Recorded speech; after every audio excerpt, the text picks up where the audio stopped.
All right. Make sure I'm live. Okay, I'm going live just a couple of minutes early. Um, Tonight, I'm going to talk about gear, compressors, EQs, reverbs, delays, just gear, all the common gear. And now, there are going to be people that's going to tune in. They're going to know what all this gear does, or just choices of options, whether it's a piece of real gear or a plug-in. Um, First, I want to start off by saying that for those that don't know, software and plugins came after real gear, like analog gear. That's a fact because software and computers didn't exist like consoles and plugins. So that's the topic tonight. And once again, I try to make I tend to want these to be short live streams until then I get bombarded with tons and tons of chats that keeps it going. Welcome Warheart Arts. Welcome. We just don't I'm just talking about gear.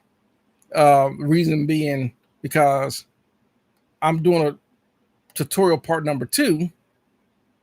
Um, Last time I did a tutorial video, I just talked about the signal flow. This time I'm going to talk about I'm already recording some tracks, and then I'm going to talk about how it's running through the console and the pieces of outboard gear to come up with the final mix is what I'm going to talk about. Is what I'm going to do in tutorial 2. So I'm talking about gear and compressors and EQs and so forth. Welcome, Tactical MIDI and DL. Welcome. Um, so the reason I want to talk about that because I believe from what I've always seen and heard is compressors, um, basically compressors and EQ and reverbs are probably the least most understood pieces of gear in recording, whether it's recording tracks or mixing them or even mastering. And there's limiters and everything else. Some people don't understand what enhancers do or exciters or so we're going to talk about all that tonight. Um, and maybe some people may have an understanding of why certain engineers choose the gear, how to hear it, and so forth. And we're just going to talk about all that tonight. So I want to talk about compressors, EQs, reverbs, delays, limiters, all of it. The typical gear that you see in a recording studio. So um, I'm going to start off by saying first, we're going to talk about compressors because I think a compressor is the most abused piece of gear in recording studios altogether is compressors. And you're probably going to be wondering um, why do studios, including myself, have so many different varieties of compressors, right? It's kind of like you're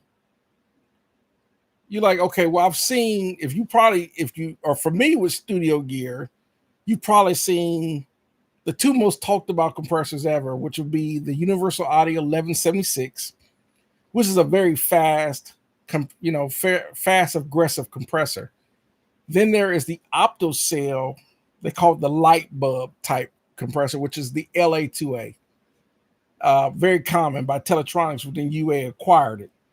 So, but then there are so many more compressors. Like you heard you probably have heard of the scene. You probably seen a compressor called Euphorical Labs, which is the name of the company, Euphorical Labs, and they got this thing called a distressor, which is basically a distortion effect type of compressor that you could add to, but it's just a standard compressor. It's called a distressor, but it's really a compressor with the ability to do some harmonic distortion. Then there is, but really if you really boil down to it, there are really 4 or 5 different types of standard compressors in general altogether. Just that there are so many different companies that make variety of these different types of compressors. And so, for example, let's talk about 1176, for example. Somebody said, what I say, empirical is empirical. Yeah, my bad. So, empirical labs, my bad. But we know we're talking about the empirical lab because they also have this piece of equipment called the Fatso. But anyhow, we're talking about the stressors and so forth. Welcome as everyone tunes in. And Holla Archer Boy, Holla Archer Boy and Rock Portigger and so forth. As everyone tune in, welcome. So, for example, let's talk about a basic compressor. Let's not even talk about the well-known ones. Let's just talk about a basic compressor, because you'll see this even plugins, like even with waves and so forth, that makes a standard compressor. So the basic compressor would be, there's usually five parts to it, 5 controls or whatever. But typically on a compressor, you're going to have the threshold. The threshold is actually basically what's I would say a volume trigger.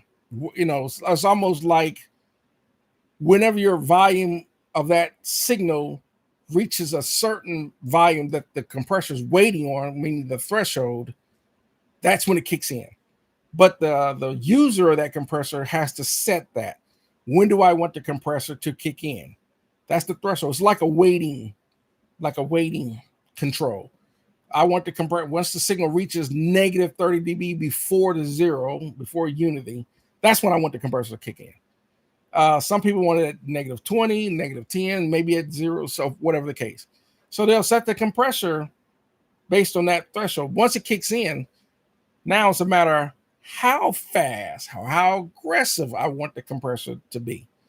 And that would be the attack and so forth. But now, the release and the makeup gain will determine what you hear and adjusting the diamond level once you start compressing. But what determines how the compressor sounds is its ratio.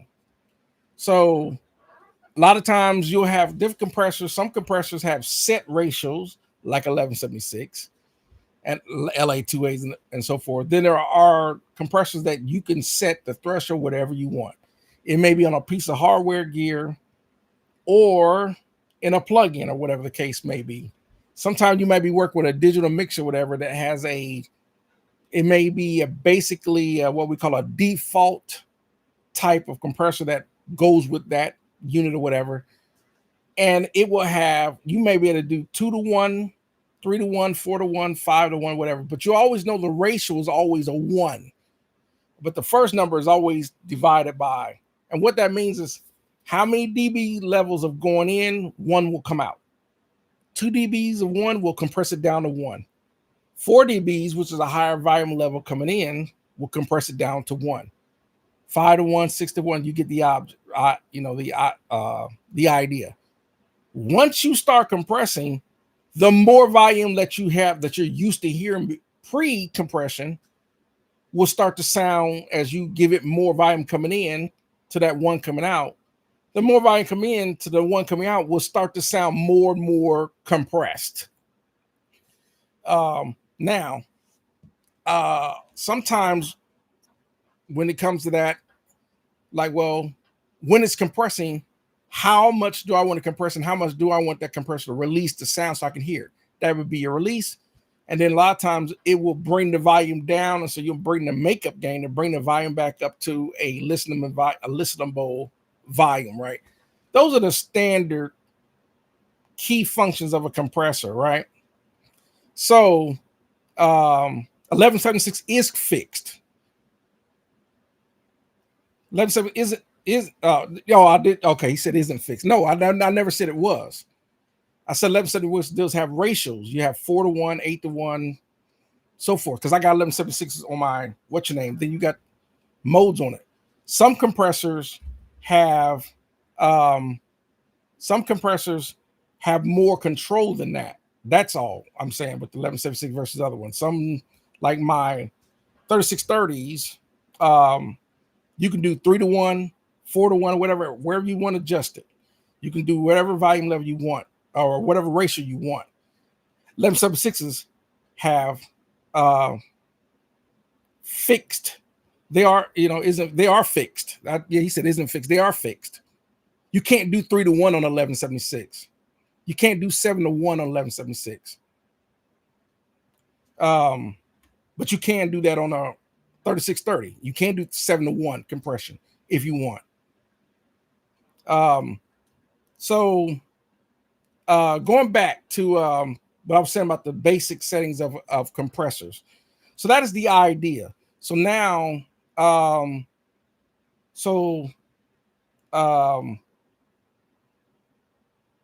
now, he's throwing in, what about LA2As?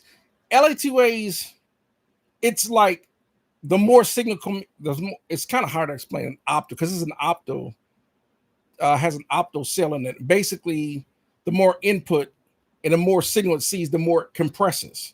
So that's why on the LA2A or something like that, you'll see input, you'll see gain. So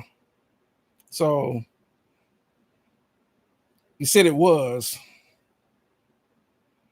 Oh, yeah. Like I said, if I said the 1176 wasn't, or if I said it wasn't fixed, it is fixed. It has fixed ratios. Because on 1176, you have your input, you have your output, you have your ratio, which is 4-to-1, 8-to-1. I could go over there and look at it. And then you have, of course, almost to limiting, which is 20-to-1. Then you've got all buttons mode in.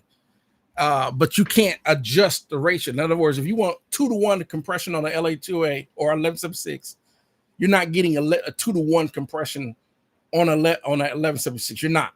They don't have that ratio setting. The difference is the threshold on 1176 is already there. So the minute you give it signal, that's when it's going to start compressing. That's why they call it a fast compression versus other compressors. You can set the threshold on them. So, but yeah, it's all, whatever the case may be. So anyhow, so we're understanding compressors, right? So now you got, so the thing is with engineers, when it comes to these compressors and these compressor companies, a lot of times it's a matter of what the engineer think works well if they're going to use a compressor. Because some engineers don't want to use compressors at all. If they don't feel it needs compression, whatever the case, then they're not going to use it. Like, for example, if the peaks or whatever, because really you're trying to control your peaks and dynamics. And some stuff can get really, really aggressively loud or whatever the case may be. And you might want to control some of those peaks. So you might want to add some compression. A lot of times this is the reason why with vocalists, their volume levels can be unpredictable. So a lot of times we might want to throw on a compressor on that vocalist. Now, some engineers choose certain types of some engineers are basically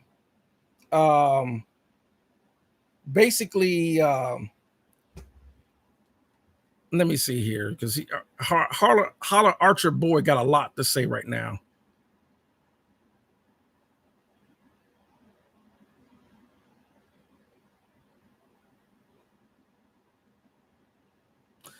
Anyhow, moving on.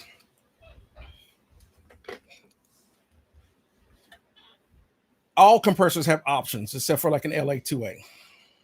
But the options they have fixed options. How about that one? 1176 has fixed options. How about that? Just like a lot of Need 1073 have fixed EQ options.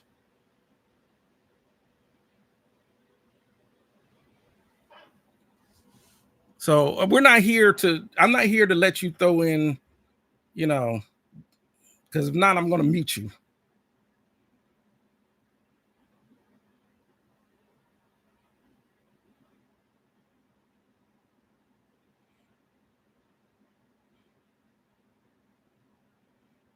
That's the one thing I don't do on this channel. I don't get into debates and arguments, and we're not about to get into dick knowledge competitions here.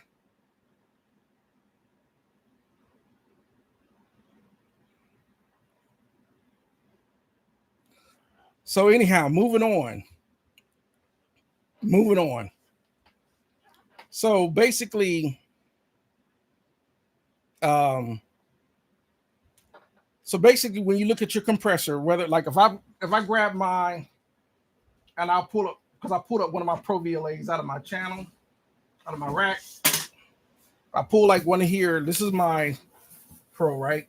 And of course, you're going to look on it. If you can see it, I don't know if you can see it very well. You have your input threshold, ratio. You got an output level, right? You get an attack and a release, right? Unlike this unit, even though it starts at 2-to-1 and can go all the way to 21, you can set your ratio anywhere you want on this. You can go 3-to-1, 4, whatever the case may be. On 1176, your ratios are, you can only go 4-to-1, 8-to-1, or whatever. You're not going 3-to-1 on 1176.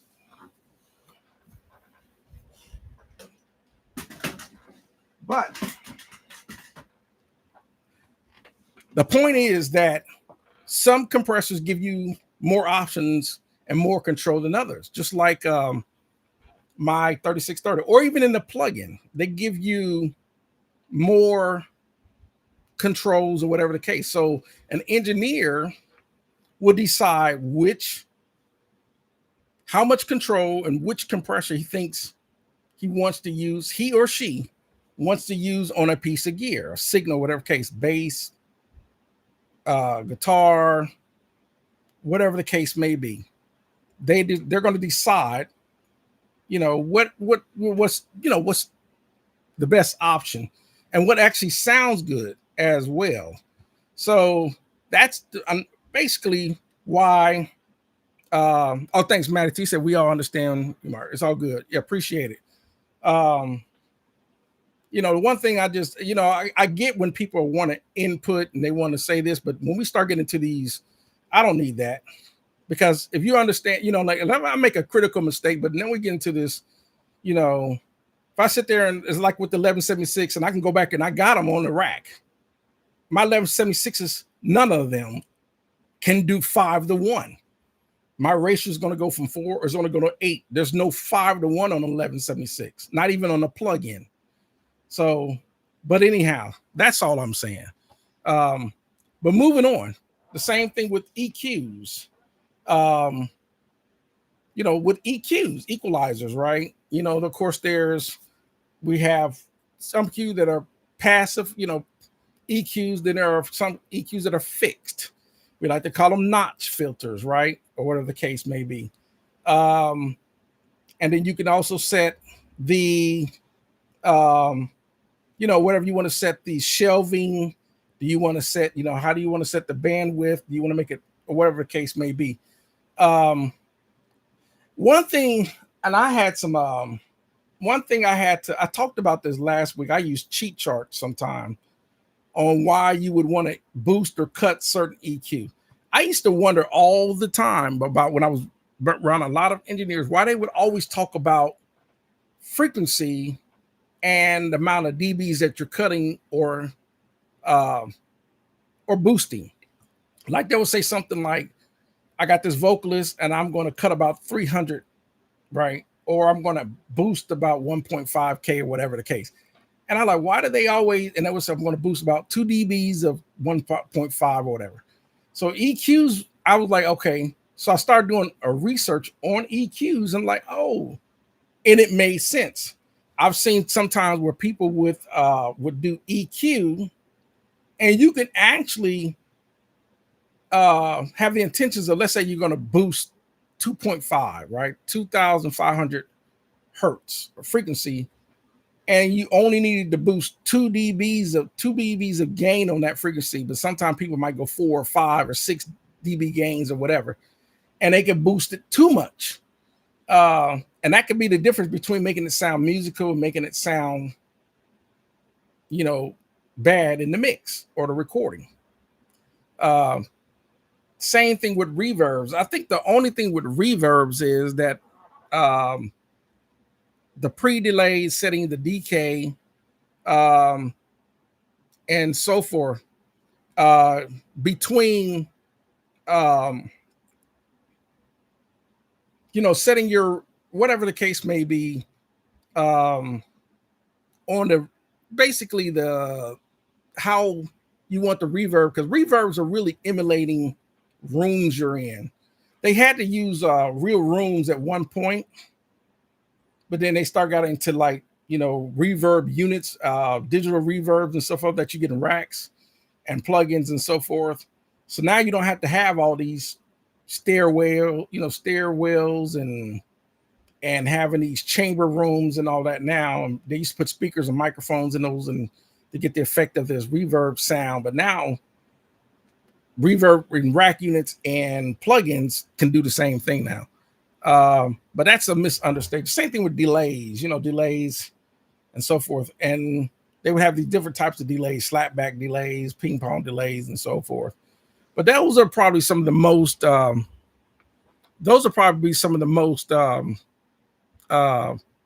misused pieces of gear in recording. So, all right. So let me see. Let me see. So, Warhart said, I always thought that was weird for them to use buttons instead of one arm. I think when it comes to, let's say go back to 1176 when they have the fixed buttons on it, right? The buttons. A lot of times, same thing with some of the, when you have the settings on certain, like 2 dB increments on like an API EQ, right? Like a 550 has 2 dB increments instead of, you might not want to do 2 dBs gain or reduce. You might only want to do one, or so forth. And I think at the time, that 1176 was actually a Bill Putnam design. I think at that time,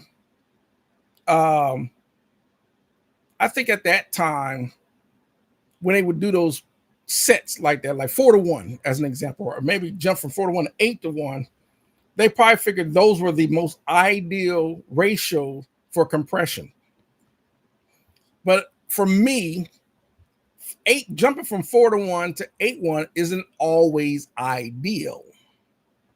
Sometimes I might only want the kick to go 5-to-1. Well, I go 5-to-1. Well, 4-to-1 is about as close as I'm going to get before I jump to 8-to-1 if I use 1176 on a kick. So I might have to use a different compressor or something that has a little bit more racial options, controllable options to give me, well, this compressor I can do 6-to-1. That's what I want. That's what I'm looking for on a kick drum, right? So that's the reason being. Let me see. Oh yeah, Warhart says the some of the magic is what a compressor can't do, right? Which is true. And the worst is I would take a K2A if its price was low. I bought. Are the K2As expensive now? How much is a K2A now? Well, everything's price gouged right now. I bought my K2As for $299 at the time. They're $500 now. Clark Technic, what are you doing? Jeez, let me pull up a K2A. That's bad when the Clark Techniques are now $500 for those.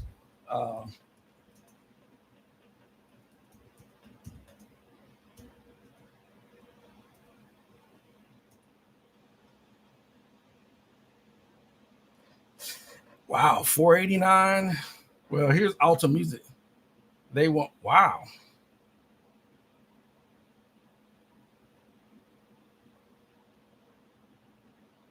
Them things ain't got expensive.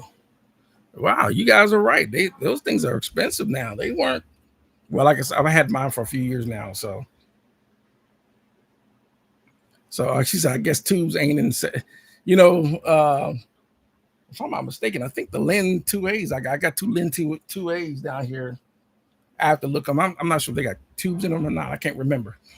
Um, so or just say for the like I said, if you're gonna, I use the the Clark Technique KT2As, but what I did was I got the Black Lion OptoCell upgrade in mine. They were about $99 to upgrade that OptoCell. That's what I put in mine. Um, so moving on. Yep, that's actually true. Land compression and EQ lets you control how much compression and how much each compressor works. That's actually true. Oh yeah, Matthew says all gears going up like crazy. Um, and then the Lin 2A looking better, but there, like I said, with the Lin, there's a lot of options because you got the Clark Technique, you got the warm audio.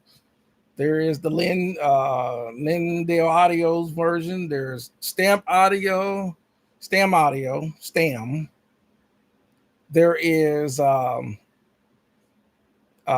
else makes some Audioscape makes there's a lot of them. Of course, there's plugins. UAD has their plugins and so forth. But I think the 1176 and the 2A is the most cloned when it comes to compressors. But the VLAs, believe it or not, the Pro VLA like I got down here are actually really good compressors. Now, let me see how much are those because they might be trying to price for the arts. How much are those now?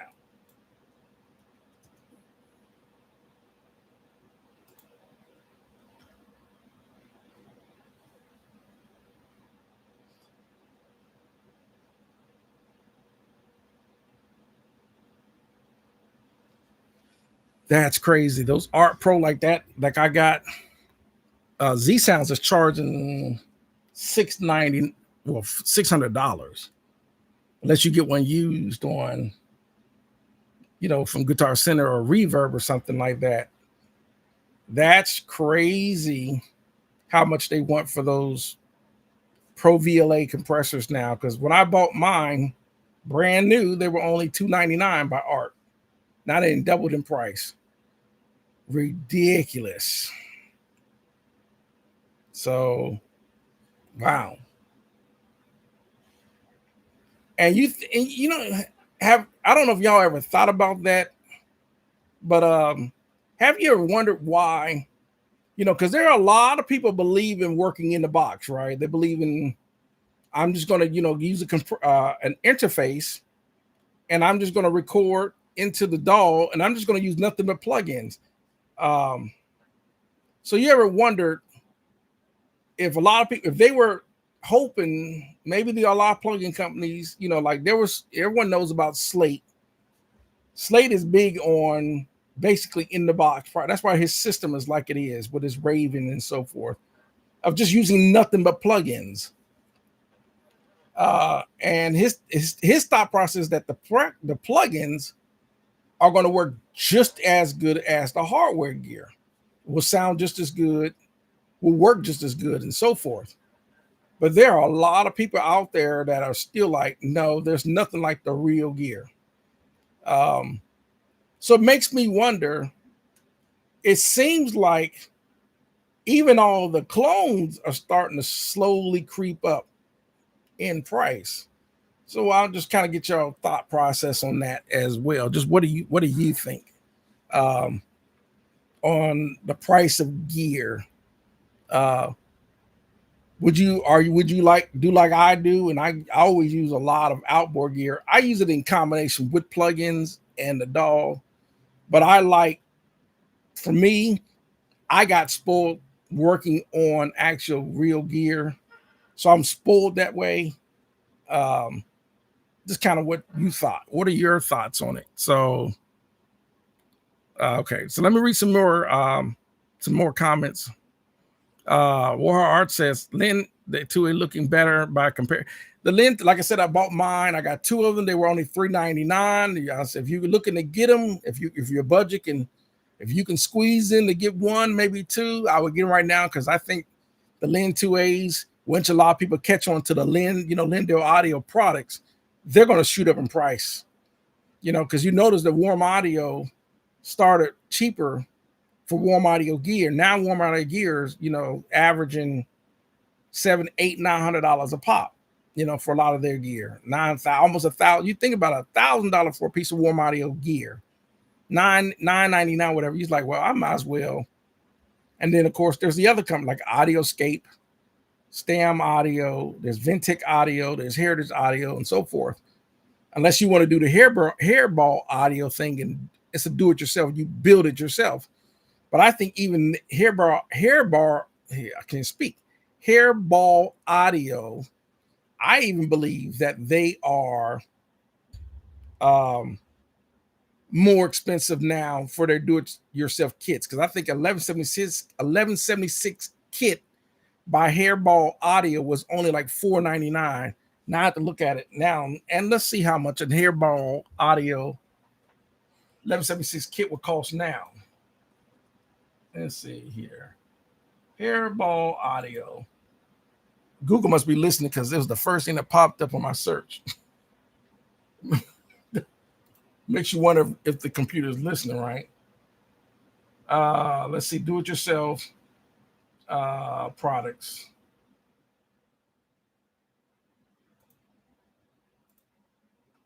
So let me see if I can find Hairball Audio. Okay.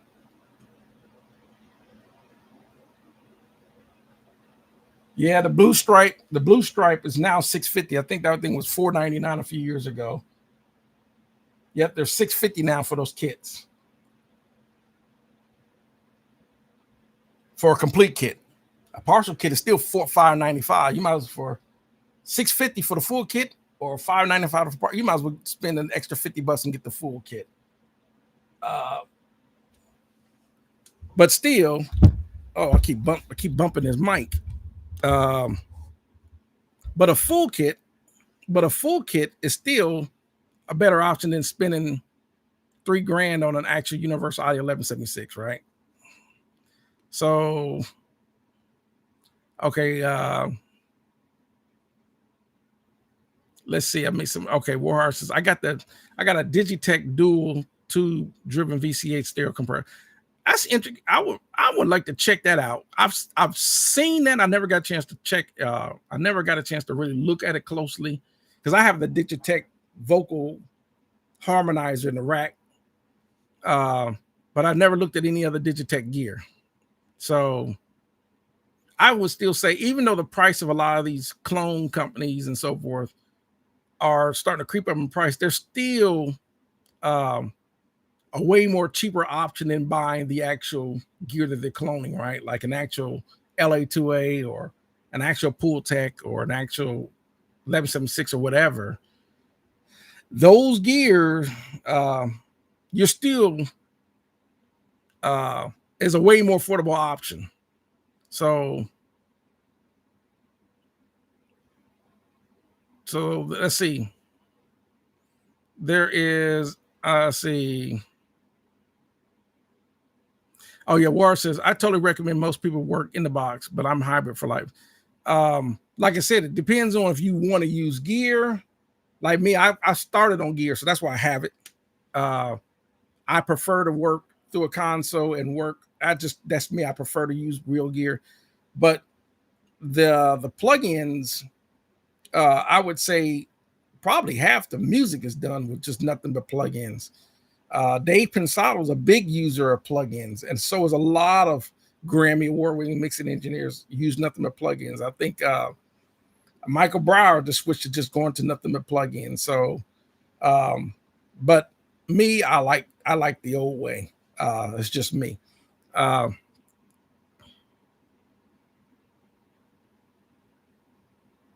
So let me see. Rockport Tickets. I believe that and can prove it. Sounds good is good. Using gear and coming, yes. Mixing and processing, not necessary. Excuse me, I had to sneeze a little bit. Tactical Committee says my Behringer 369 is sounding okay. Cool. I think for those Behringer 369s, it's the only horror story that I've seen or heard about is just the knobs.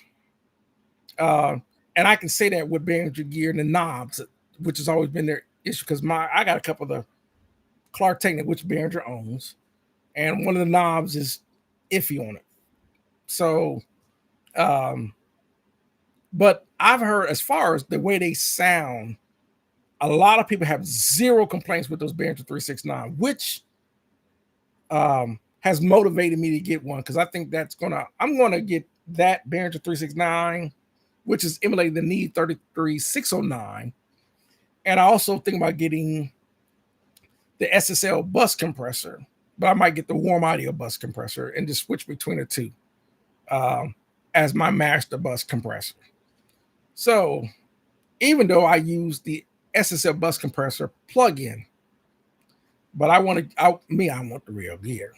That's just me. So yep, I'm interested in that. And then Warhart says, let's see, I think the pro audio business now is all we have left. Yeah, I would definitely, if anyone's making money in the music industry, it's going to be the plug-in and the gear companies, because the NAMM shows are still going strong. The AES shows are still going strong, but now as far as record labels and artists on contracts, that's a different story. But yeah, there's no shortage of plug-in companies, DAW companies, and definitely no shortage of companies making clones. A lot of companies are starting to make clones, and they're starting to make everything from every piece of classic gear that you saw in the rack gear. Like, of course, there's the Fairchild 670, right? Where there's a company called, I believe it's UTA, that makes the Unfairchild. And then there's plugins like IK Multimedia has a Fairchild plugin and so forth. So all these vintage pieces of gear are starting to become extremely popular. One thing I've noticed also with plugins is that plugins, especially companies like Waves and so forth, when Waves were making their plugins like their Reverb and their R compressor and so forth, a lot of their plugins looked like standard software like standard compressors or whatever. But all these other companies start making their plugins look like classic gear. And I think that is like everyone's buying, whether they're buying the plugins or they're buying the real gear.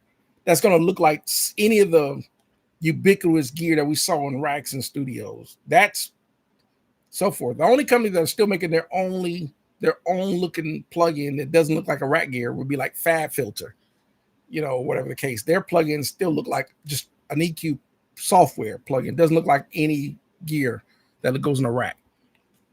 So let's see, let me see. Warhard says, I think it's because of the rare earth minerals. Modern gear will need alternative components. China and Russia got it right. Oh yeah, that's the thing. It's kind of like with semiconductors and all these other components. It's kind of like reason why SSL can't really make their authentic S4000 consoles anymore, because they don't produce the components that goes on the circuit boards inside of those consoles. Even their Oracle and their Origin doesn't have any of the components. I believe the Origin is actually being manufactured in China versus being manufactured like the original 4000 were manufactured in England, in Europe. But a lot of these companies, including transformer companies, Jensen and so forth, Cinemag and so forth, a lot of these companies don't even produce materials for like transformers anymore. So You might be exactly right on that. Tactical Committee says I ordered the Audio Fuse X8 inch. What is Audio Fuse X8 inch? Let me look at that. I am not familiar with that.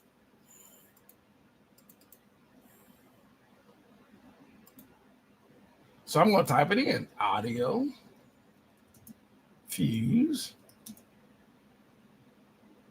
8. Did I say that right? Audio Fuse X8.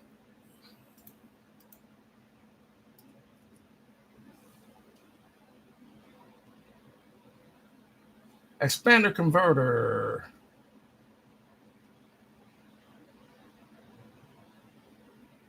I'm not familiar. I have to check that out.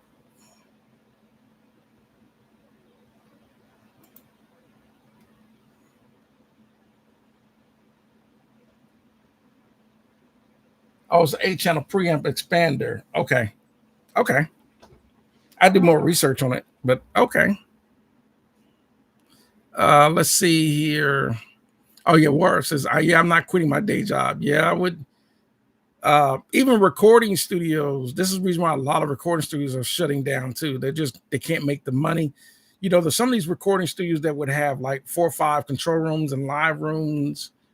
They would have, we're talking all the big gear, API consoles, Neves, SSLs, racks full of gear. I mean, microphone lockers that are ridiculous.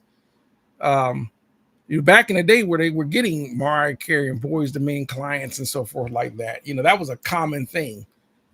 It was so many major artists signed to record labels that, these recording studios stayed full. And because they gotten so used to, because it took so much overhead to run those type of recording studios.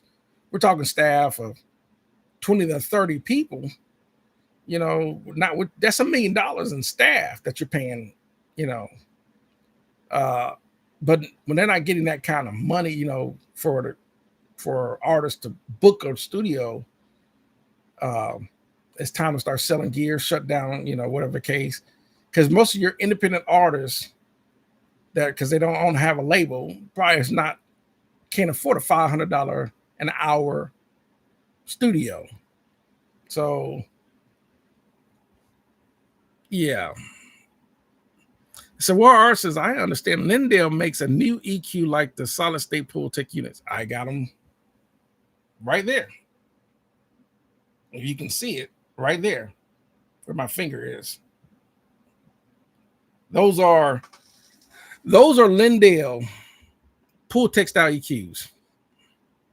And so if you're interested in those, I would definitely pick up a pair if you can afford it, right, while you can, because they're going to go up. Lindale Audio stuff is going to go up. Those are the 3 pieces that I saw by Lindale Audio that they were selling that was affordable. It was the 1176, the LA2A, and the Pultec clones. So I got 2 of each because they were 3 something each. They might not be that now, but that's when I got them then. But like I said, even all these clone companies, they're going up in price like fast. So Rob Portiger says the SSL Compressor 2 is a transparent compressor based on the 9000. Oh yeah, the SSL Compressor 2 versus their first one, which was based off their compressed that came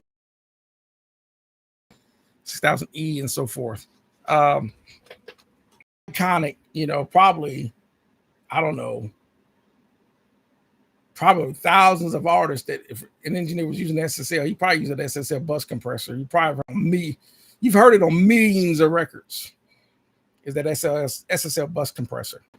So, but what people are not familiar with is the other compressors that engineers have used, such as the 33609 by Neve.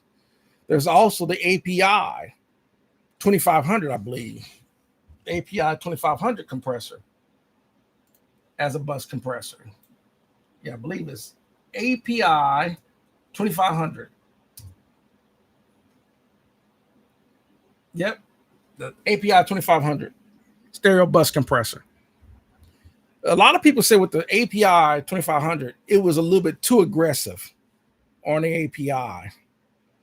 The two most preferred was always the knee. The knee tend to be a little bit smoother, not as aggressive as an API, but API gear is aggressive anyway. Even their preamps are pretty aggressive sounding preamp. But some people look for, especially in rock, they're looking for API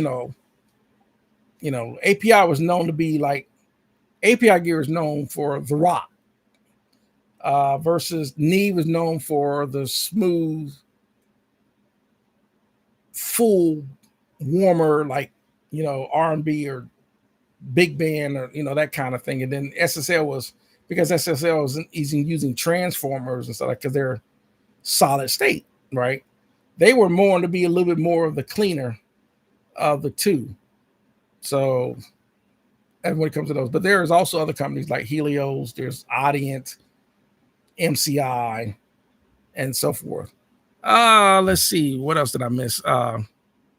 Mag 2 Hat says, I think I'll just buy a nice clone about once a year, and that would do me just, yeah, you can. Like I said, I get it. Like with the budget, I get it.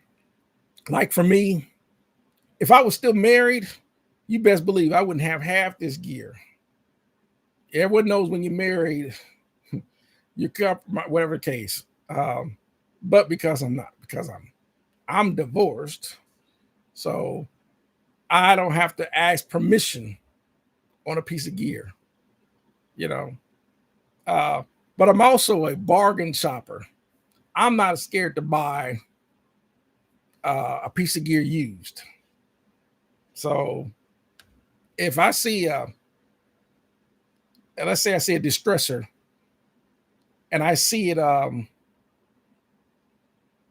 $500 on Reverb, a distressor, because they normally go about $1,200. I saw for $500 and I got $500, I'm buying it. That's just me. I'm still looking for a good deal on the AMS delays, and I'm also looking for a good deal on an Eventide H3000, even though I've heard so many engineers say the H3000, Eventide H3000 unit, they're notorious for breaking. So, but if I can find a good deal, because I do electronics, I'm not scared to open up and solder in a few capacitors or because that's all it really is, electronic components. I'm not scared to do that. But some people will be. They're like, I don't, But anyhow, let's see. Oh, Baxter says you can get the 1170 NLA 2A style guitar. Wow. Okay, that's cool. All right. Let's see. Oh, a warm heart says warm bus comp also on my. There's a few more pieces of gear on my. There's a few more pieces of gear on my wish list, and I'll be done. There's a few more pieces that I'm looking to get, and I'll be done. Like I still want to get that Lexicon MPX. I got the plug-in, but I want the real unit, the Lexicon MPX1 reverb unit. That I'm looking to get one of them as well. So let's see. War says there's even a guitar pedal emulating rack gear. It's stupid. Obviously, it won't sound like a 2A for everything on guitar. It's a pedal, like chord, right. And I've also heard, with the like Warren Hewitt, Produce Like a Pro, actually likes LA3As on guitars. He says he's like the more of the smack sounding feel that it does on 3As versus a 2A. And LA2A is favored mostly on bass and vocals for the most part. Then some people like to use 1176 and a LA2A in parallel on vocals. But there's also other compressors like the Tube Tech, right? Some people like the Need 1073 preamp in conjunction with a Tube Tech as their chain for vocals. So it's so many different combinations. It's so many different combinations of compressors out there So, yep. Let's see. Okay, let's see. Oh yeah, tactical mix is the input unit. Yep. Let's see. 118 dB of dynamic range on the input, and that's a good amount of dynamic range. That's the headroom, and that's a good amount. Let's see. CC Funk one says, "Hey Mark, EQs 2 band parametric. I love them. Oh yeah, 2 band. Like me on an EQ. Um, Even though I'll talk about this Allen Heath. I'll go back to because I wasn't talking. I was talking mostly about compressors so far since I've been live, right? Um, let's say a mixer, like a cheap mixer. If you ever knows like cheap mixers, small mixers, whether they're the Behringer, the Yamahas, or the Mackeys, or whatever, little 3 band EQ, whatever, you'll notice they always come fixed at 12K on the high, about 2,500 on the mid, and fixed about 100 or 80 on the low. Then there's, of course, there's 4 band EQs, high, mid, low, and low. The only downside, that's why I want to upgrade. I wouldn't mind upgrading my Allen Heath because the high and the mid and the low is fixed. The mid, high, and the mid, low is sweepable. You can anywhere, but a lot of times that's where most people get wrong anyway, is the mid, high, mid, low. So you can adjust the EQ on that. But I want what I like. This is my SSL, which is a 4 band.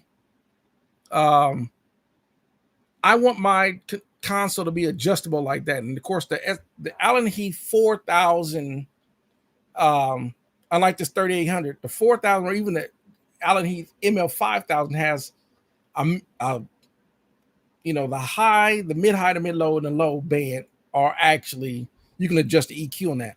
Now, the only thing that they don't have, just like you'll see on certain like Harrison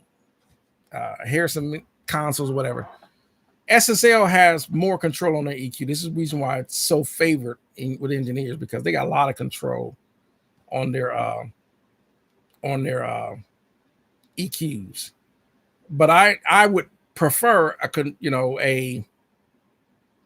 4 or 5 band EQ that I can really shape those frequencies all across the high, the mid low, the low, and so forth. It's the reason why I like my Rain parametric EQs I got in the rack over here, because those are 5 band. Anyhow, so that's me. But if you can got some EQ that have some sort of sweepable control, that gives you more options. Matthew says, I was looking at the 3As instead of the 2As because Bob came out like the 3. Yeah, exactly. The same thing. If you can find an LA3A cheap, because the LA3s have become extremely expensive because they become extremely popular. This is the only downside when you have a big name producer, and they talk about gear and so forth. Then all of a sudden everyone wants it. And it's like anything when it comes to economics and becomes supply and demand. Now everybody wants because they heard about it, shoots the price up, right? So welcome, Don Gordy. Salute. I gotta salute, welcome. And let's see. Oh, welcome, Genuine Music Experience. Welcome. And so forth. Oh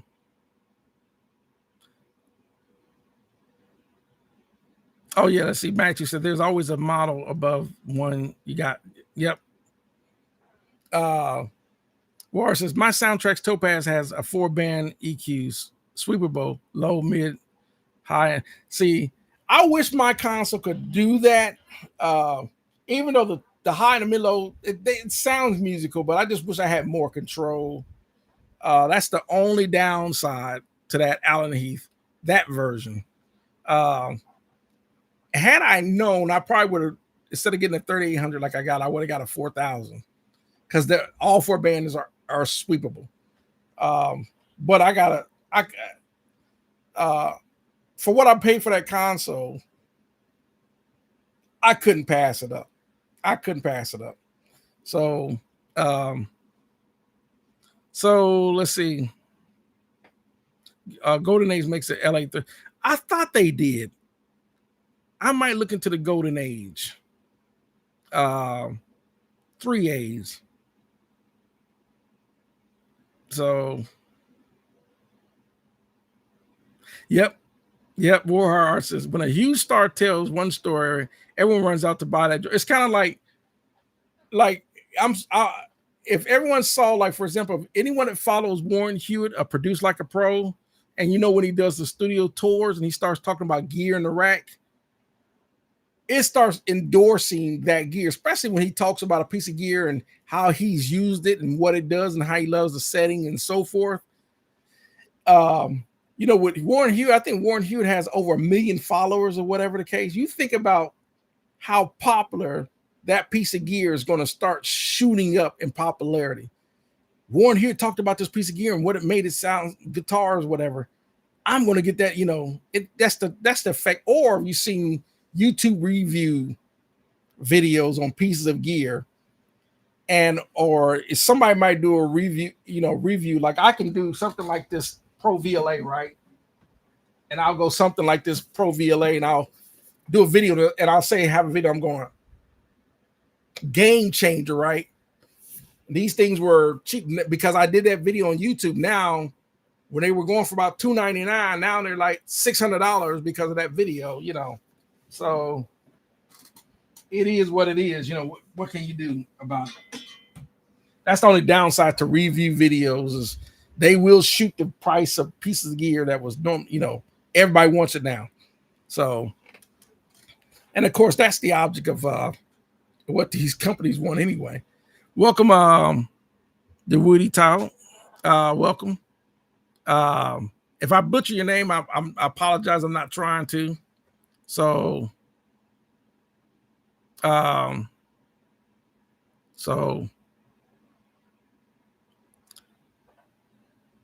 War says, have I ever used the tape emulation hardware? No, I've used the tape emulation plugin. I wasn't really big on it. On tape emulations, I'm not really big on tape emulations, but there are a lot of people that use them. But I try not to, with all the other stuff that I got going on, I try not to use extra processing stuff like that, simply because it will start to tag down the processor of your computer.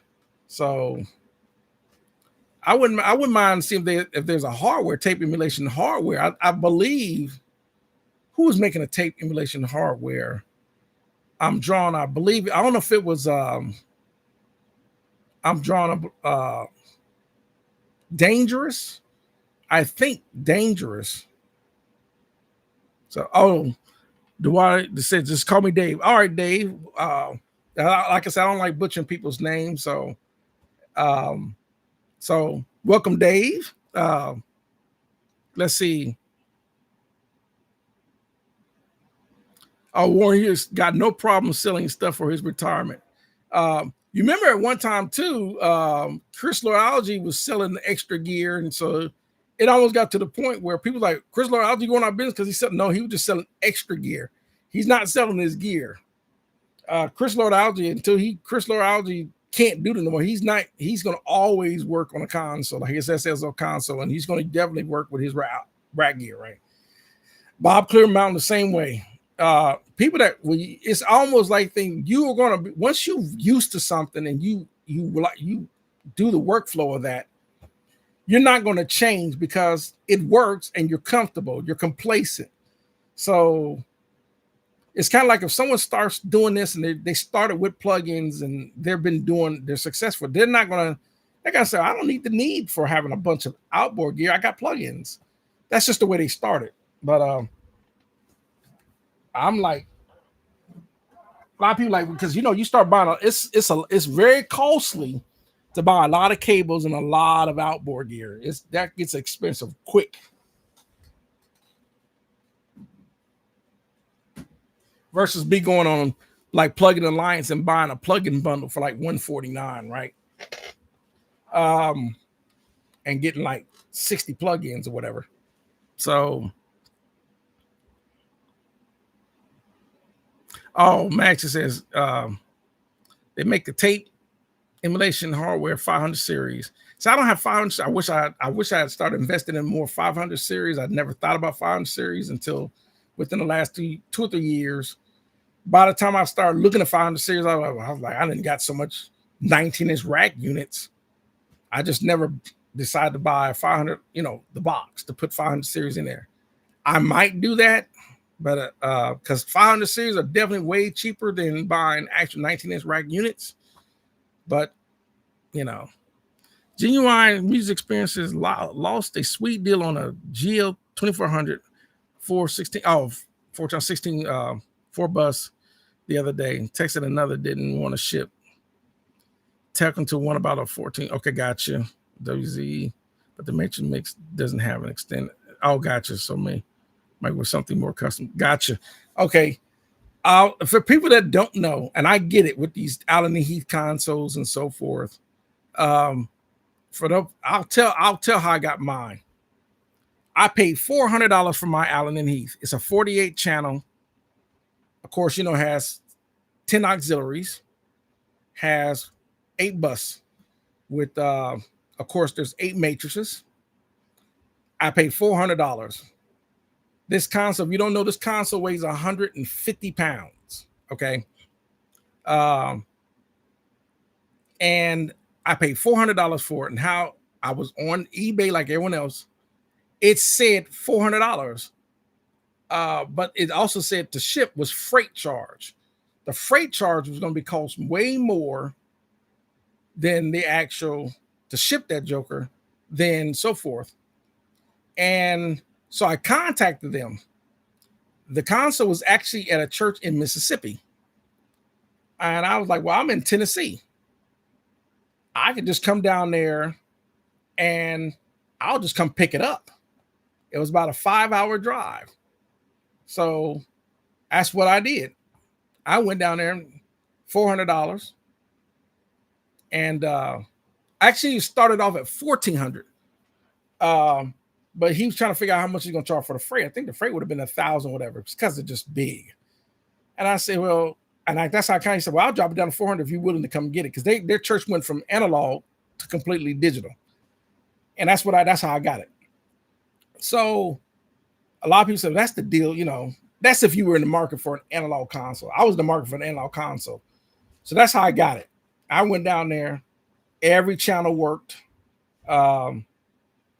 It's pretty much in excellent condition. And so that's what I did. Every now and then, well, one of the LEDs on this channel kind of, but $400, I'm not going to complain over an LED meter. But I get it.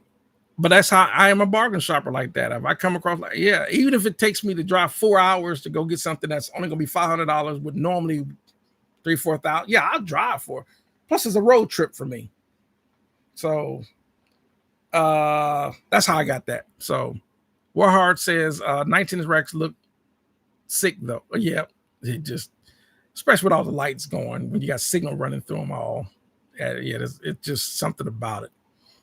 Warhard says I prefer. I'm sorry, Maddie, sir. Maddie said the 19-inch racks look sick though. Gotcha. Then Warhard says I prefer real 19-inch, but there's cool stuff that that's only made in 500. I get, like me, I started a 19-inch rack gear, and I'm just used to looking for 19-inch rack gear, even though I was like, I should have, because I could have got a lot of 500 series stuff. But let's see. Well, R says I traded my MPC one for my 48 input recording. I'm not gonna. I think you had mentioned something about that last week about the MPC one, because like you see, I have the MPC. Let me turn this on. Well, no, I don't want to mess with it'll mess with the interface, because a lot of time we turn gear on, then the interface or whatever, then the computer won't start changing. So let me leave it off. But I got an MPC. Renaissance, and it works great for me. It's MPC Renaissance is, I don't know how old is the MPC Renaissance, because I got an MPC studio downstairs. They're pretty old for MPC gear, but I'm not I don't work the MPC way,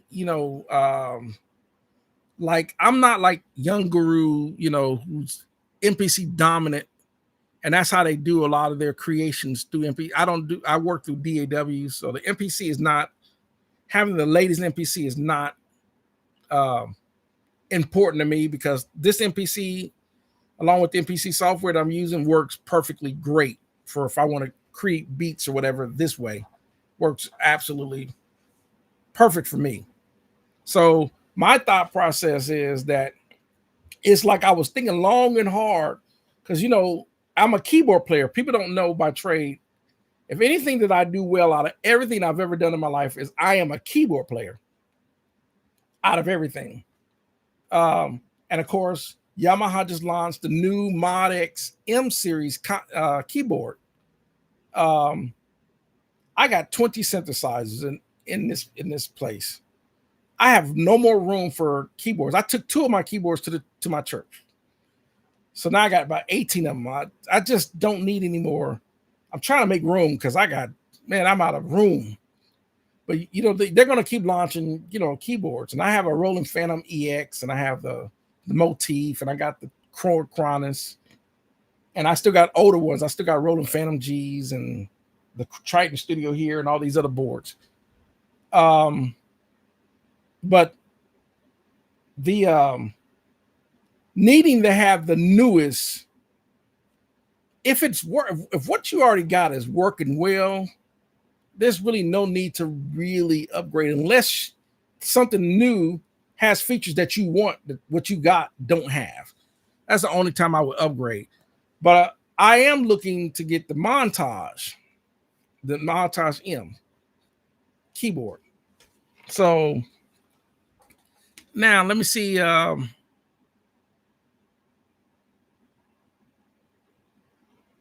Oh, that's cool. Wars is each pad has 4 pads now on a new MPC. Oh, gotcha.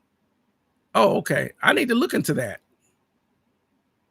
because you and I know when they do these upgrades to the MPCs, they have upgrades that your old one can't do. So I get it. Tactical Mix, I'm waiting on the MPC Live. I wonder if anyone, the MPC users, what do y'all think about the MPC, the keyboard? What are your thoughts? Because I thought about the trigger of, having an MPC, but also having a keyboard, because I'm a keyboard player. Because with MPC, you gotta incorporate it along with the controller with your MPC. So I would like everyone thoughts on the MPC Key 61. What are your thoughts on that? So, and then Genuine Music Sprint says, I just sold my DPA headset mic. Now I could potentially just about buying a mixer. Just got to figure out I want to pay 430 euro, including for the WZ3. Gotcha.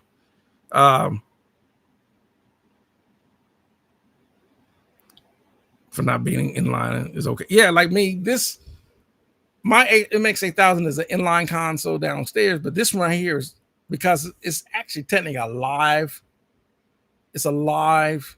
console, so it's split, which is perfectly fine, because if you think about the old vintage Neve consoles were actually split consoles. One side was actually the recording side, then the other side was the return side from the tape machine. So there are a lot of people that prefer to work that way, versus SSL was an innovator in the inline console. SSL was the innovator in that. So, but yeah, good luck on finding, if you can find yourself a good deal on a console, good luck with that. So Quested. Oh, welcome, Quested. Speaking of Quested, if y'all know about, there's a YouTuber, he's called Fantastic Tales of Pro Audio. He makes these talks about all these different pro audio stories. And he used to sell Quested studio monitors. I wasn't big on the Quested studio monitors, but I'm interested they hear about these Quested studio monitors. Everyone knows I got the Cali Audio, but I'm definitely going to pull the trigger. I'm looking on either the Dyn Audio, the Atom A8Hs, or something like those Quests or something like that. So let me go back to so Dave says get a Midas for 6 for starters. They're working for, oh, he's telling Virginia, yeah. Midas is a digital mixer. And the question says, what do I think about Omnisphere? I got that plug-in. I haven't messed with it enough. I need to experiment with it more. I just haven't had an opportunity to use it like I want to really figure out what it can do. But I do have the Omnisphere. I do have that plug-in.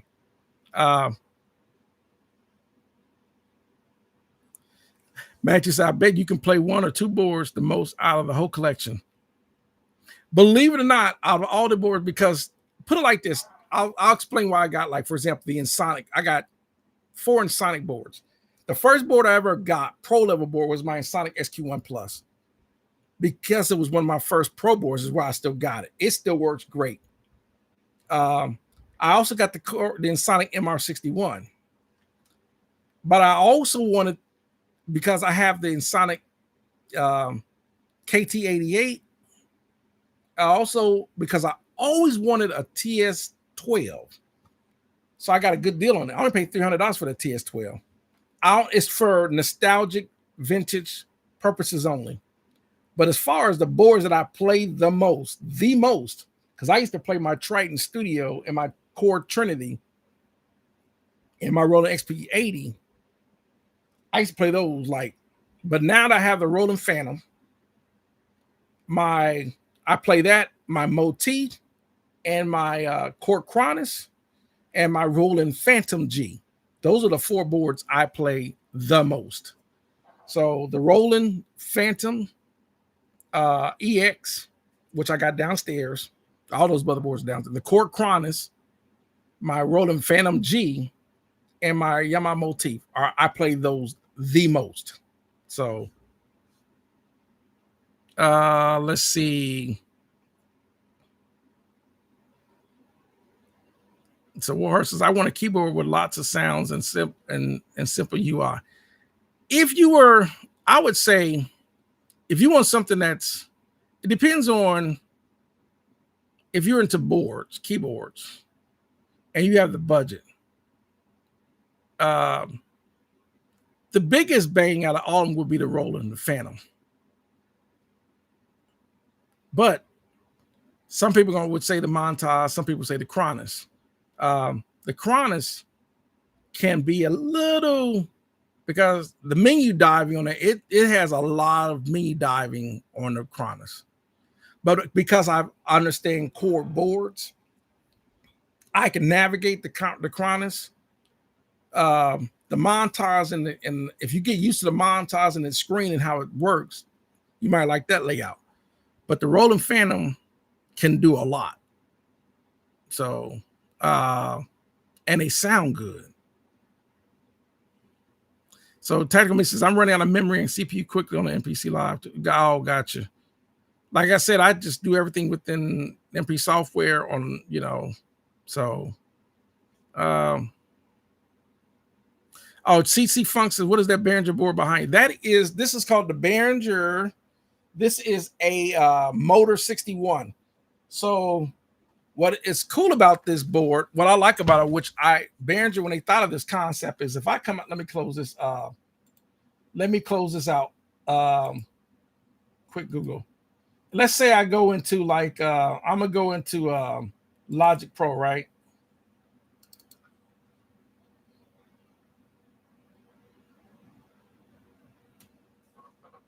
And let me move this curtain down because it's dark now. So, okay.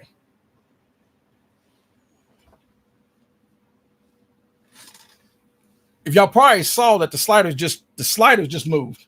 They moved to the last position when I was playing this. I was messing with this track. I I was messing with this track, and I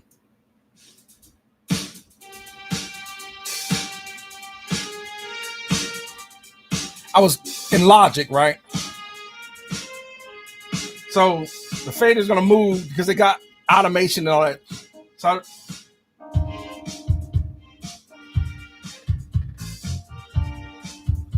so that's what that is. That's called a.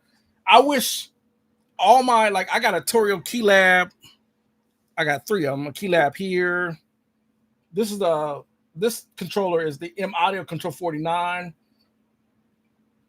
As far as the keyboard bed feel, I love this the most.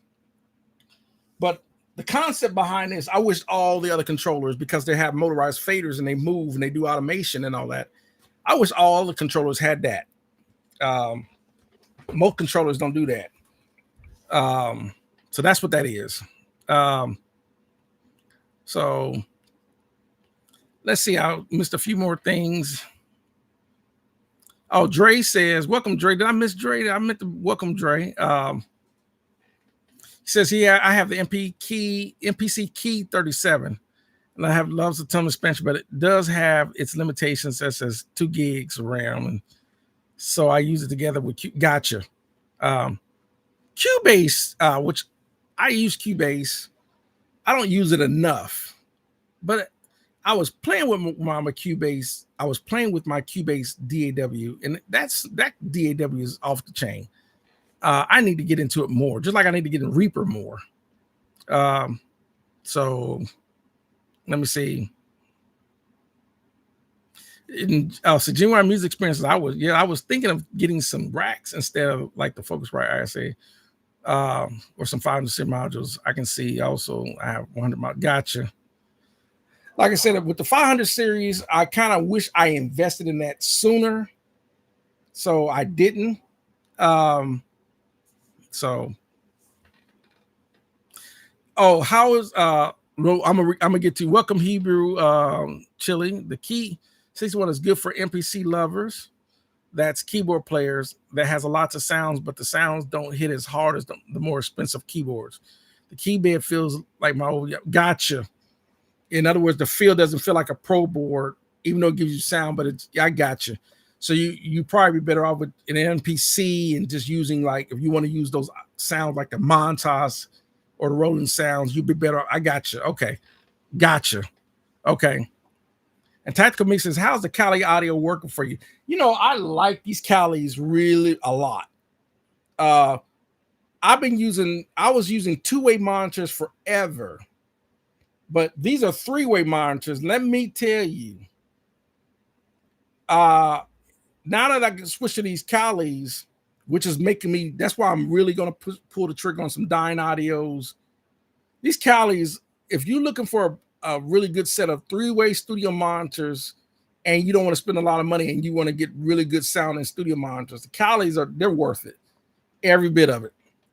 Now, are they like ATCs or something? No, but my dream speaker is the ATC 25s studio monitor, because I've been in studios where I've heard those.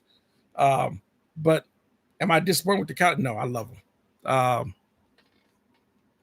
So let's see. We got some more Kali Odyssey. And Nat, welcome, Nat. Welcome. Do different DACs sound different? For example, Ferrofish ADDA converter versus the RME ADA. Does RME, I don't know if the Ferrofish or the RME, I don't know if one's going to sound better than the other. But what I can say is I'll talk about the audio interfaces that I own, which is the Mark of the Unicorn.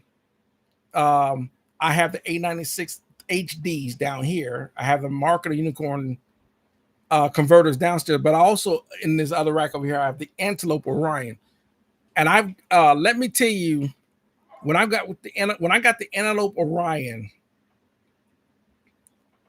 all the details of everything I want to hear, even stuff that sound like a stereo image picture, it's like the best way I can describe it is no different. If you're used to working on two-way monitors and you switch to three-way monitors and you start here, it's like you have that pit, I can't, it's like that moment, that moment when you go to three-way monitor. It's the same, if that makes sense.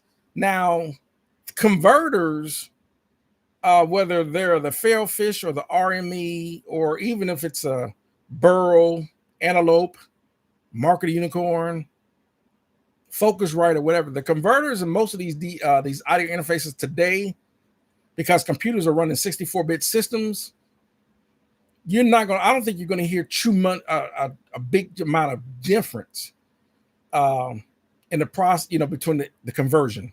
I don't think you will. So, but if you have the option to A/B it, you just gotta kind of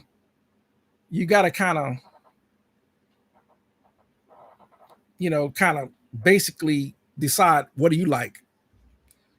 So now let's see, what do I think about keyboard emulation software? I have absolutely, I use keyboard emulation software all the time. Like I'm working on I'm doing a tutorial number 2. That's going to be all keyboard and instrument emulations. It's not going to be real instruments. So I will let you judge when you hear that, when that comes out for that part 2 that I'm working on right now. I'm going to post that video. You tell me what you think. Because especially with the core collection sounds for that software sound just as good as my actual Triton. They sound identical. So that says, this is, what do I think about the new SSL 9000? I haven't got a chance to look at it. I know SSL just came out with their 4,000 channel strip. And I think that 4,000 channel strip is about $2,000, $19.99, basically $2,000 for that channel strip. And I think for the first time, SSL is actually selling a product that's actually really good because of SSL standard of quality, and it's affordable, and it's actually affordable for people that want a channel strip that's on the same level like for example, my Avalon, which is a astronomical price now, but we're talking channel strip preamps like that. I don't have to pick on SSL because when they made that big 6 mixer that only gave you very limited EQ, a few channels, whatever, and they wanted $3,000 for that. I'm like, no SSL. SSL was putting out products that was way overpriced because they were like, they'll assume people would buy it because of their name. We call that price gouging. So I think that SSL has finally gotten smart with their business model to make gear that's going to be the SSL standard quality that's actually affordable. So that's my thoughts on that. Question says, do I use Logic more than Studio One? Actually, no, I use Studio One more. I just know Studio One. I know Logic, but I use Studio One because I'm more on PC than I am on Mac. My Macs are old. I need to get some. I probably would switch over to Logic and do more stuff on Logic when I update my Mac. But trying to keep up with the Joneses with all this gear and computers and plugins and software, and it's expensive. I'm running out of, and I haven't had a chance to. It's like every time I turn around and I acquire gear with it, I haven't got a chance to use it. Like I just got a couple of the Audix D6 kick drum mics I want to try. I haven't got a chance to try them yet. I got a few new microphones. I haven't got a chance to try them yet. So I said, okay, I got to pump the brakes on and let me use the gear. I'm getting gear fast when I can use it, if that makes sense. So automation with recall. Yep. DAWs are great for that. Dave says, I have a Fairfish Pulse 16 and a UAD X6 and can't hear the difference, but my RME and ADI 2 Pro is just, okay, gotcha. That's from that. Okay. Let's see. Oh, no problem.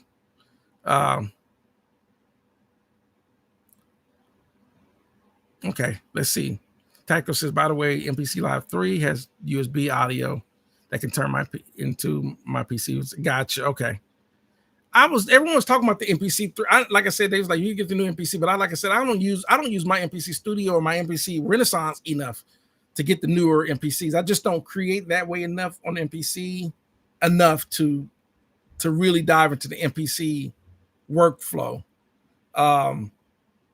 So let's see. Okay. Oh, they just okay, gotcha. Okay.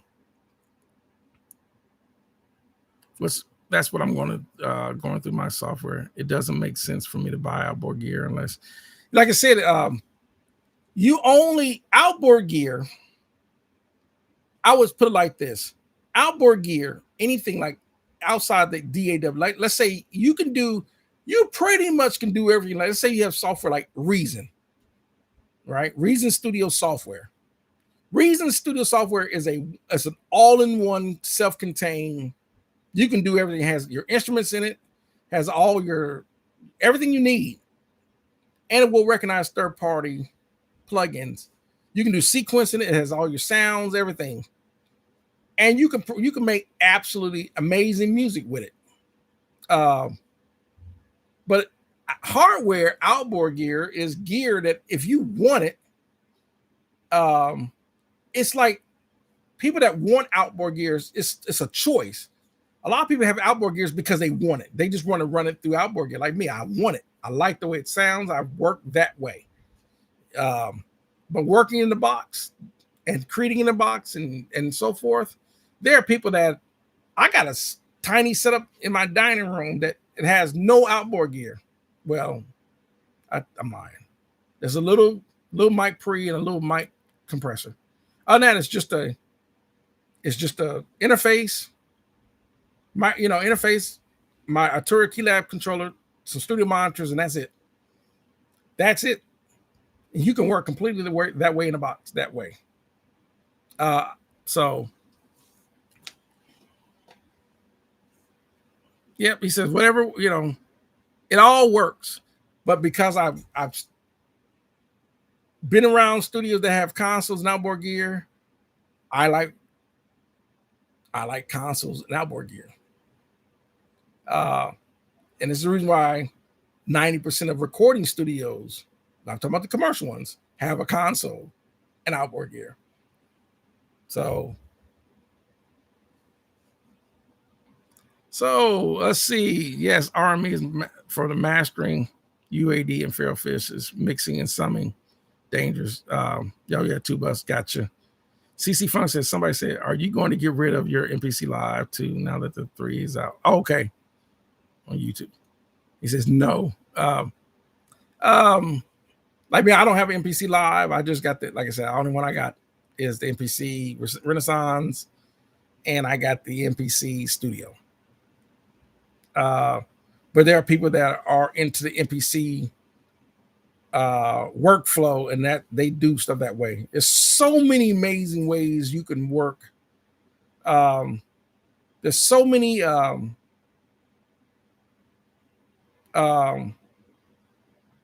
ways, you can do music. There's so many different genres, so many different ways to do it. And done right, it all sounds good if it's done right. There's so many ways, rock, country, hip hop, R&B, jazz, country, and so many ways to do it. And there's so many, the options for all the choices, everything out there is overwhelming. It's so many different, you can go console. Do I want to go an Allen Heath like this? Do I want to do a Yamaha console? Do I want to do an MCI console? Do I want an API, a Neve, an SSL or whatever? Because mixing consoles are gotten way more affordable now. I'm talking about the big analog consoles. They're way more affordable than they were 20, 30, 40 years ago. $1 million SSL, now it's only a tenth of the price. Now you get one for $100,000. And I know $100,000 sounds expensive, but it's actually, a 72 channel SSL for $100,000 is actually super dirt cheap when they were going for $1 million. And then on top of that, you can fool around and find even SSL cheaper than that now. I've seen SSL as much as $20,000 for a 48 channel SSL. That's unheard of. So if you want to go that way, tape machines, $3,000 to $5,000 now. Those things were $50,000 to $100,000 for tape machines. Now they're $3,000 to $4,000 if you want a tape machine. Then there's no shortage of clone companies out there. Instead of paying for, an MP, like a Pultec EQP or whatever the case may be, a Tube Tech or whatever. There's so many clone options. Warm Audio, Stam Audio, Audioscape, Heritage Audio, Ventec Audio, Behringer's coming out with clones. You name it. The options have become so much more affordable. And then let's not even talk about the DAWs and plugins. So, CC Fun says reel to reel. Yes, an actual tape machine reel to reel. ADATs. I got 6 ADATs. ADATs, and I got 3 of the blackface, which they're all broke. And then I got the XT models, which are way better ADAT. Those ADAT machines were about $3,000 to $4,000 a piece. Now you can get them for about $100 if you want to use ADATs. ADATs are actually better than people give them credit. But you just like anything with tape, because it is a tape machine. It is a tape. It does use super VHS tapes. You just got to maintenance them. You got to open them up and clean the heads and stuff like you would on a real tape machine. You still got to do the maintenance on ADATs like you would, and so forth. Dio says, I have a 3rd gen Focusrite Scarlett 18i20, which I think are great. Those are perfectly fine interfaces. Will do perfectly fine. And the Sterling ST microphone, yeah, I've seen that. I think I got one. I had to look at my Sterling microphone. It's a tube microphone. I got to look at the model again. And it's okay for recording concepts, but no, not for pro level production.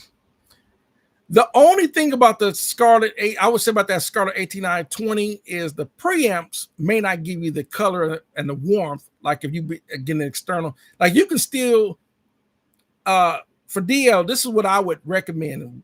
Because there's nothing wrong with that Sterling microphone. And there's definitely nothing wrong with that Focusrite. But if you want to hear an improvement, invest in a really nice mic pre. Yeah, yep. You said it right there. Do I need to get a pro level mic and preamp? I would say out of anything, at least start with the preamp. Like even if you don't have to spend, like you can get the Art Pro MPA 2. Those affordable preamps. Run that microphone through that preamp and then to your Scarlett, into your DW, and you will hear the difference. You will hear the difference. So, and see on the reel, yes, see Funk said on the reel, yes, tape machine reel to reels, yes. Those things like I think I saw a Studer, which is the Rolls Royce, for $15,000, right? That same Studer tape machine, that 827 for $15,000 was $120,000 25 years ago for that tape machine. Same tape machine, $125,000. Now you can get it for $15,000. It's only 10% of, it's only a tenth of what it costs today. But of course, they're going to be used. So you're definitely going to have to go through the circuit, make sure the channels are good and all that. But, you just got to be careful. But if, depending on where you're buying the source, let's say it was coming out of a working studio and they did regular maintenance on all their gear because they have to when you're dealing with clients, you probably can trust it a little more than buying it, something on eBay or whatever, Reverb, and you don't know if it's working right or not. So let's see. Oh, Taco Smith said the only reason I have an MPC Live is you got lack of space and then multi-track through board gear. I got you. I think we're all working on limited space. I didn't outspace myself in this house. I don't have no space. So let's see.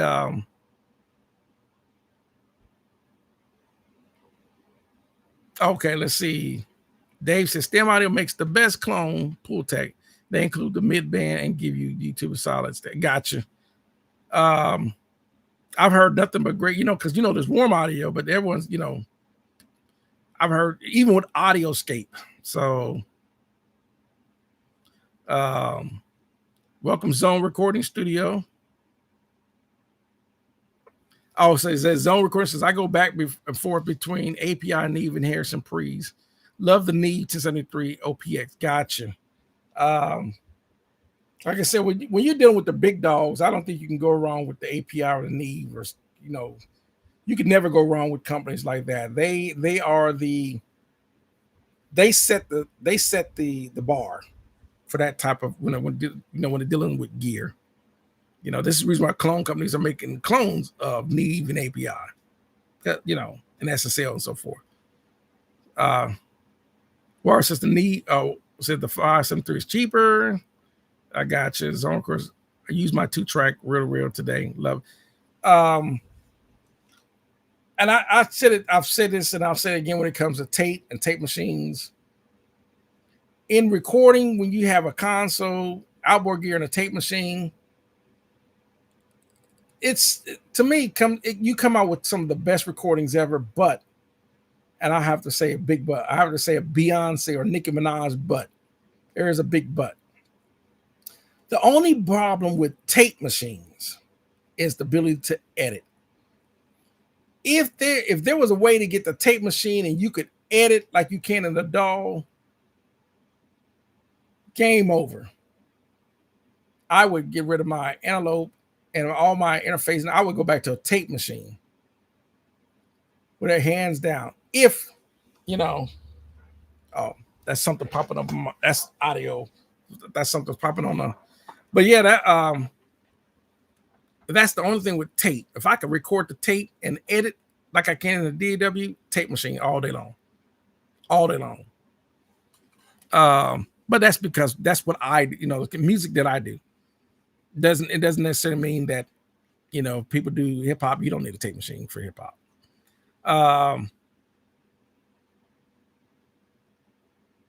Let's see. Got a few more.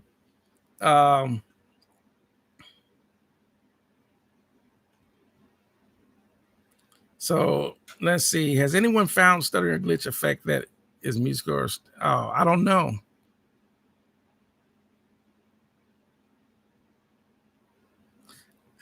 I haven't, but some people may have. I'm not sure.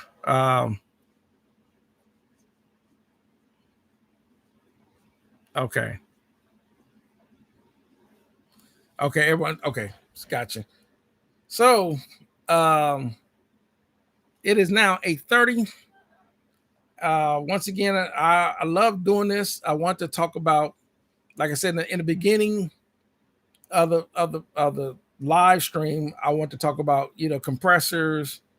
Then I'm going to talk about EQs, reverbs, just gear, and so forth. I didn't really get a chance to talk about EQs enough. I need to talk about EQs more, and I need to talk about reverbs and delays more, and maybe mic pre's. But I might have to do those. I might have to do those in individual videos.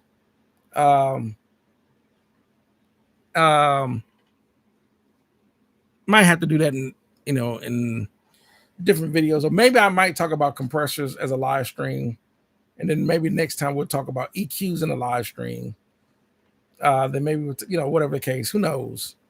But I do want to once again, before I end the live stream, I started the live stream, and of course, I'm sure if he was a subscriber, he probably unsubscribed and got mad. I just want to set the record straight. By all means, in this recording business, I'm not going to sit there and will never come off as a know-it-all. But one thing, one of my biggest pet peeve, my biggest pet peeve is there's always someone on here that feel that because they know something or whatever the case, they gotta, it's almost like everything that you're doing, they gotta correct. No, you said that wrong, or you did this wrong, or whatever the case may be. Or that ain't right, or whatever the case. And then that becomes aggravating. So I'm going to continue to do this. It's almost like, it's almost like gaslighting, and that's a pet peeve of mine. But overall, everyone like Mad Two Hats and everyone that normally tunes in, Zone Recording Studio, everyone that usually tunes in weekly, they pretty much understand. So if I misspeak or misspoke or something about something, and they know what I mean, even if you sit there and say, well, let's say I was talking about a microphone, and I talked about a condenser microphone, and I meant dynamic microphone. Hey, Mark, you were talking about dynamic microphones, and you said a condenser. I was like, oh, then I'm not too man in the, oh, my mistake. I meant dynamic microphones. But this sometimes people come off and they, whatever. So for those that were tuning in, whatever case, and I kind of, I'm not, like I said, I don't get into this, this who's knowledge. My junk is bigger than yours. It's always just a person out there that I always feel like they got to always one up you or make you, whatever case. And that I don't have time for that. So, but everyone out, like I said, it's about to close out. I appreciate everyone tuning in, and I thank everyone for tuning in weekly and continue to do this. And I really appreciate everyone that you guys are pretty loyal subscribers and followers. And so yeah, that's I appreciate. Yeah, okay, CC Front. I appreciate everyone. Deal says, so something tells me you want to put out an album with a vibe of Rocky Bobby Brown's first album, Belleville New Edition. I'm thinking it might be. You know what? I think you might be right. Deal, you might be right. But thanks, Rock Portiger and Zone Recording Studio and Warheart Arts and everyone. So if I forget people, charge it to my head, not my heart. So Unit Down Sound, thanks for doing. I appreciate that. Thanks, DL. I'll tune in. Like I said, I'll try to do this again. So if I sounded kind of like I kind of got mad that one, like I say, I'm not mad if like you said, it's not a competition. Some people like to turn to a competition. So that's not what we're here for. So other than that, I appreciate everyone tuning in. And like I said, I hope everyone enjoy their Sunday. It's Monday for some people. Like I think it's Monday for Matty Two Hats because down he's in down in Land Under is so I think Dave is overseas as well. You guys are really, really good. And thanks, Don. Don and everyone that tuned in. I appreciate everyone. So let me get off of here. You guys are great. We'll see you next time in the next live stream. Enjoy your evening. We'll see you next time.